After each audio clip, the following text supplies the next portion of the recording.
This is Ryan Elliott for Boxing Social Association with Betfred. We're in Liverpool. Just witnessed Conor Benn knock out Chris Algieri in 4 rounds with me, Barry Jones. Barry, brilliant performance from Conor Benn.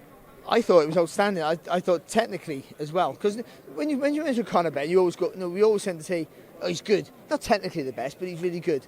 You can't say that anymore. I thought he was just outstanding in everything he did. The round 3 was the best 3 minutes of his career. He didn't put a foot wrong. Solid jab, lovely straight right hand, worked the body, head movement, lateral movement. But what impressed me most tonight, except for the fantastic right hand that finished the fight, was his patience and his thought and everything he did. He didn't rush any of his work, took his time, picked his shots well, and he looked different level. I thought, this is not a caliber, he's in a really hard division with maybe the most stacked division in world boxing. So where he goes, you still don't know. But that's a brilliant fight, and that was a brilliant performance. Whoever it was against, he didn't give Algieri a chance to get involved in it. Algieri landed a few shots in the first few rounds, and then Benn shut him down with calculated, really textbook boxing. He was superb. And the right hand, by the way, was set up by a beautiful solid jab. He stepped into the left hand, squared him up for the right hand, and then threw a right down. And it wasn't a looping right hand, which is a Benn father and son, trademark. It was a straight one from the shoulder, and he knocked him spark out. It was just a brilliant performance and a great finish. Barry, from the fight we saw that first turned over, that had a lot of people on his back very quickly to the fight. We just see knock out Chris Algieri. How much credit does Tony Sims deserve for the work he's done with him? Well, the boxer deserves all the credit because he got to do the work. But Tony Sims is a man who doesn't like the publicity, doesn't like all the praise. But yeah, of course he deserves it because he puts all the work in. And you could see they believe. The most important thing with the trainer and a fighter is when you go back to that corner, you have to have 100% faith in what he's telling you is the right thing. And all the fighters have that with Conor Benn, with Tony Sims. They all have. Conor, Joe Cordina, Felix Cash, the list goes on. They all just believe in what Tony's telling them, and they'll do it.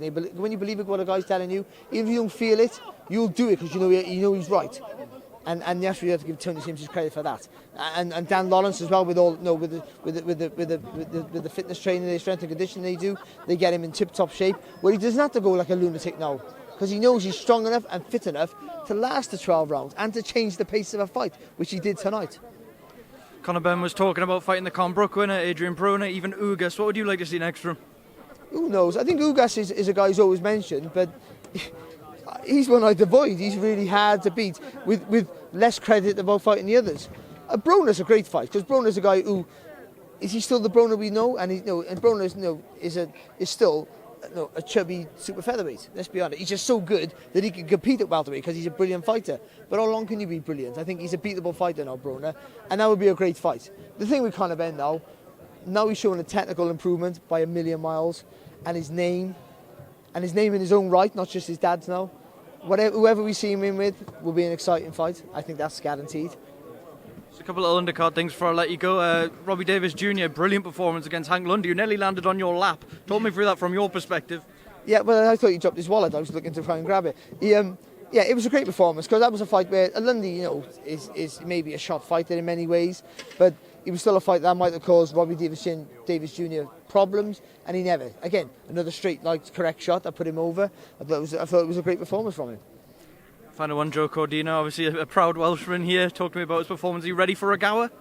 I think he's as ready as he's going to be. I think it's a hard fight for him stylistically. It's always going to be a hard fight for Joe, but he needs that shot now. You can't. You sit on the shelf forever, then you go off the boil. That's just how it works. So he needs that shot, and I hope he gets it next. And that was another tricky, hard performance against a guy who was quite decent, to be fair. And Joe dominated. He tried to show a bit of different side of his game, more physical strength. I think he showed that, and that's probably where he got hit a bit more. But when he wanted to, he had different levels and different gears that he could go through, and that's why he was always going to come on top. I'm in love with Joe Cordina. He's still the second best super featherweight in Cardiff, for now. But I hope it doesn't stay that way. I hope he wins the world title. I hope I become a footnote in Welsh super featherweights because I think he's a real talent. Right, Barry Jones, enjoy the drive home, and thanks for speaking to Boxing Social.